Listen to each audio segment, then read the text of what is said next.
Meus amados irmãos, minhas irmãs, o Senhor hoje nos dá uma grande lição de como nós devemos exercer a nossa caridade, este mandamento maior por excelência, que não deve ser apenas algo escrito, mas algo totalmente vivido por nós, assim como fez Jesus.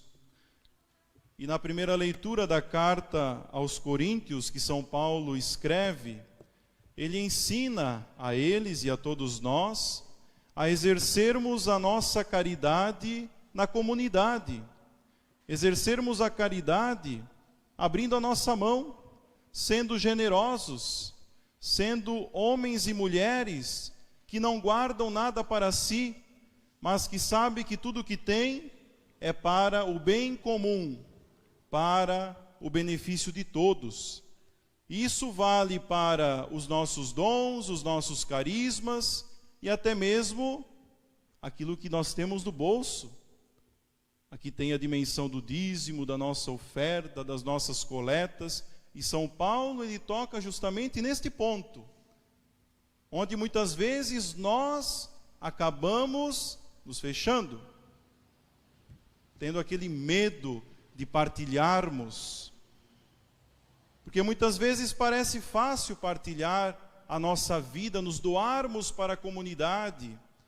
E quanta gente fala justamente isso: eu me dou bastante para a comunidade, eu não preciso ajudar de outras formas. Mas São Paulo toca justamente neste ponto onde nós muitas vezes nos fechamos, nos ensinando assim, meus irmãos, que a caridade ela perpassa por todos os âmbitos da nossa vida, por todos os aspectos. Não é somente em um determinado aspecto da nossa vida. Nós temos que exercer a caridade num todo, assim como fez Jesus. Jesus, ele viveu a caridade na sua totalidade, na sua radicalidade, nas pequenas coisas e nas grandes. Se nós queremos fazer grandes coisas com a nossa vida de caridade, precisamos começar nas pequenas coisas. Aquela semente que nós lançamos ao longo da nossa vida. São Paulo, ele vai dizer: não é uma ordem que eu estou dando, a generosidade, a caridade, mas é para testar a sinceridade da vossa caridade, que eu lembro a boa vontade de outros. São Paulo dá exemplo de outras comunidades, de outras realidades da igreja da Macedônia, como ele mesmo se refere aqui, para ensinar o quanto é importante e necessário nós exercermos a caridade. Buscarmos o exemplo dos outros, sim, o exemplo dos santos, aqueles que aprenderam a exercer a caridade, o exemplo maior de Jesus Cristo, que na cruz exerceu esse dom da caridade, o exemplo da própria Virgem Maria, que exerceu esse dom da caridade, doando-se como serva para o Senhor, e também doando-se como altar, esse coração imaculado ao pé da cruz, como um altar de redenção, rezando por todos nós, já na cruz, ao pé da cruz, para que nós alcançássemos a salvação. É a mãe, aquela que sempre reza por nós e que nos ajuda a exercermos o dom da caridade e a aprendermos o que é, de fato, a caridade. É muito bonito nós falarmos de caridade. São Paulo até mesmo escreve poeticamente sobre a caridade, mas precisamos viver, e viver requer suor, requer esforço, dedicação, trabalho, exige muito de nós. E tudo que exige muito de nós vale a pena.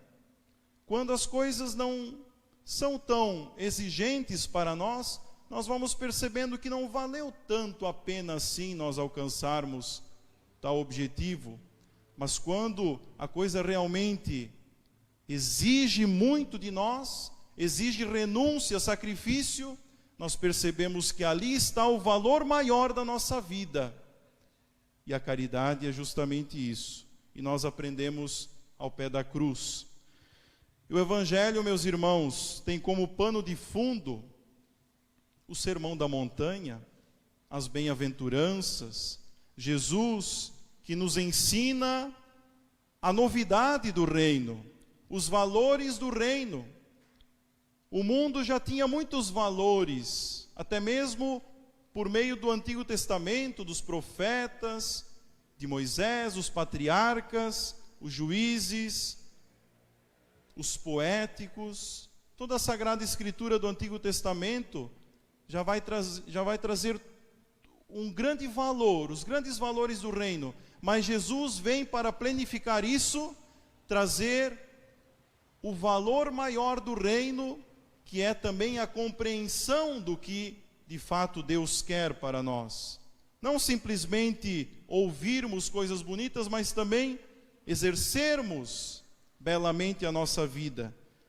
E Jesus, ele vai tocar num ponto muito forte, que talvez para nós ainda soe muito forte e com uma exigência muito grande para exercermos a caridade. Amai os vossos inimigos e rezai por aqueles que vos perseguem. Tem muita gente por aí que fala, mas eu não tenho inimigos, são todos meus amigos. É porque nós ainda não abrimos os olhos, porque todos nós temos os nossos inimigos. Sejam aqueles que nós temos como inimigos ou que eles se consideram nossos inimigos. E o Senhor Jesus, ele nos convida a exercermos a prática da caridade neste ponto que também exige muito de nós. Porque afinal, meus irmãos, todos nós somos filhos do mesmo Pai.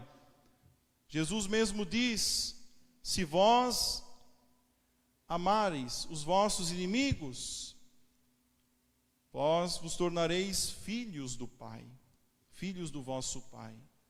Porque afinal nós todos somos filhos do mesmo Pai. E Jesus, quando fala amai os vossos inimigos, ele está falando dos homens, das mulheres.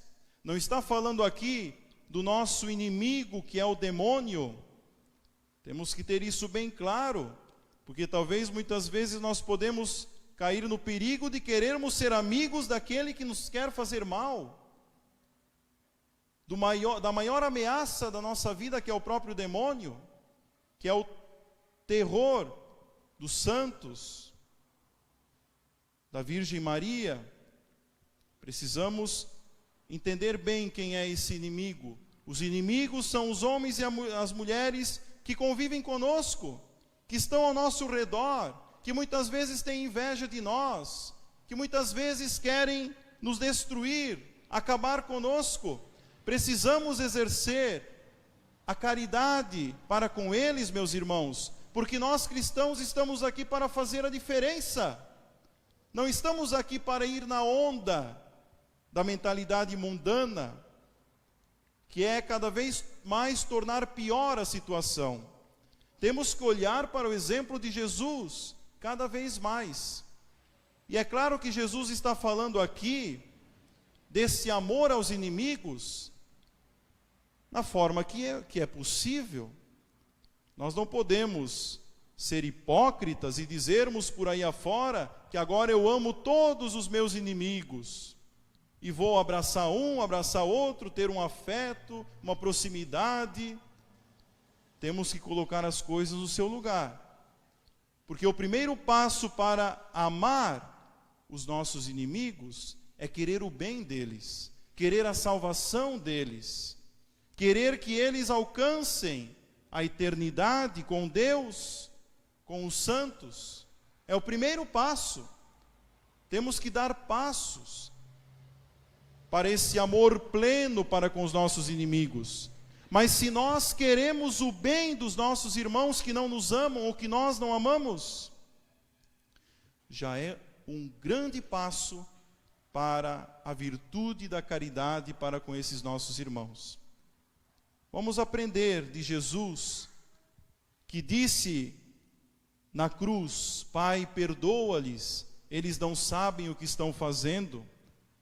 Falou para o bem dos seus inimigos, dos que o odiavam, dos que o violentavam. Jesus poderia muito bem amaldiçoar todos eles. Jesus tinha poder. Jesus é o Todo-Poderoso. Mas ele usou esse poder para fazer a caridade, até mesmo na hora da maior dor da sua vida. Ele exerceu a caridade para com aqueles que ocasionaram esta dor. E meus irmãos, minhas irmãs, não pensemos que nós estamos distante disso tudo. Não pensemos que nós estejamos distante da cruz, porque nós, quando pecamos, nós nos tornamos inimigos de Deus. São Paulo mesmo vai dizer: quando éramos inimigos do Senhor, Ele veio e nos salvou. E aqui Jesus ensina para nós uma lógica totalmente diferente da lógica do mundo, que é uma lógica de méritos. Eu amo você porque você me ama. Jesus diz: eu amo você porque você precisa ser amado. Não por mérito, porque muitas vezes nós não merecemos ser amados por Deus, por causa dos nossos pecados. E ainda nos achamos no direito de não precisarmos amar o outro porque o outro não merece, sendo que nós também não merecemos, porque somos pecadores, porque nós acabamos traindo ainda Jesus com os nossos pecados, com os nossos desvios. Se o amor fosse por mérito, Deus não nos amaria. Mas o amor que Deus tem para conosco, que nós temos que ter também para com os nossos irmãos, é um amor desinteressado, incondicional, gratuitamente. E é isso que o Senhor nos ensina ao pé da cruz, nos ensina a cada instante. E assim nós nos tornamos filhos, meus irmãos. Por que nós nos tornamos filhos? Exercendo a prática do amor aos nossos inimigos. Porque filho unigênito é Jesus. E quando nós nos tornamos parecidos, semelhantes a Jesus, Deus Pai olha para nós e vê em nós o seu Filho Jesus. E assim nós vamos nos tornando a imagem do Filho e nos tornando de fato filhos do Pai que está nos céus, e podemos rezar de coração e de alma: Pai nosso que estais nos céus. Porque de fato nós exercemos esse grande valor da caridade que Jesus também exerceu. Deus faz chover, Deus faz dar sol sobre justos e injustos, sobre maus e bons, não por mérito, mas simplesmente porque ama. Meus irmãos, aqui está este passo que nós devemos dar. Amar o irmão, porque ele precisa ser amado. Não esqueçamos disso jamais. Não por mérito, mas porque ele precisa ser amado, porque Deus assim faz. E amando o irmão, eu estarei salvando o irmão. Porque amar é também cobrar, é exigir. Rezar pelos que nos perseguem é pedir ao Senhor que eles mudem de vida também. Não é rezar para que eles continuem assim, mas para que eles se convertam. Colocar nas mãos de Deus quando está fora do nosso alcance. Colocar nas mãos de Deus, confiar a Deus estas causas. Isso também é confiar na providência divina. Confiar de fato de que Deus ele age. Mesmo nós não tendo forças, não tendo a capacidade de agir, Deus vai agir. Assim como nós ouvíamos a parábola da semente, o semeador vai dormir, levanta e a semente vai crescendo, vai germinando por si só. É a providência divina que também trabalha. Devemos confiar e colocar nas mãos de Deus as situações com os nossos irmãos que não dá certo. que infelizmente não estão tão bem assim quanto nós gostaríamos que estivesse. E assim, meus irmãos, nós estaremos fazendo a diferença neste mundo. Não ser mais um que passa por esse mundo, mas ser mais um cristão que segue os valores do reino, que segue aquilo que o Senhor nos chama a seguir. E assim estaremos caminhando no caminho da perfeição, como Jesus diz no Evangelho. Ele termina com esse grande mandato: sede perfeitos como o Pai. Ser perfeito. Talvez nós não sejamos perfeitos agora. Falte muito ainda para nós alcançarmos essa perfeição. Mas se nós estamos almejando e buscando ser perfeitos, já estamos no caminho certo. Porque nós queremos ser perfeitos. E por fim, meus irmãos, ao pé da cruz estava também Maria. Celebramos hoje com alegria a Senhora do Rossio. E os santos dizem que naquela cena do Calvário existiram 2 altares. O altar da cruz, o corpo de Jesus como este altar, como esta oblação, esta oferta ao Pai para a nossa salvação. Mas também, diante da cruz estava um outro altar, o altar da Virgem Maria, o coração imaculado de Maria transpassado por esta espada, como Simeão havia profetizado. Maria tinha tudo para ter um coração vingativo, um coração de ódio, de mágoa, para com aqueles algozes que mataram Jesus. Mas Maria teve um coração que ajudou a perdoar os nossos pecados. Um coração imaculado, que não pensou em vinganças, em ódios, mas pensou e chorou as lágrimas de dor, clamando a Deus a nossa redenção. Sejamos assim, como Jesus, como Maria, no Calvário, na cruz, homens e mulheres que sabem amar, mesmo quando os outros não merecem. Amamos porque é isto que o Senhor faz, e é isto que o Senhor quer que façamos.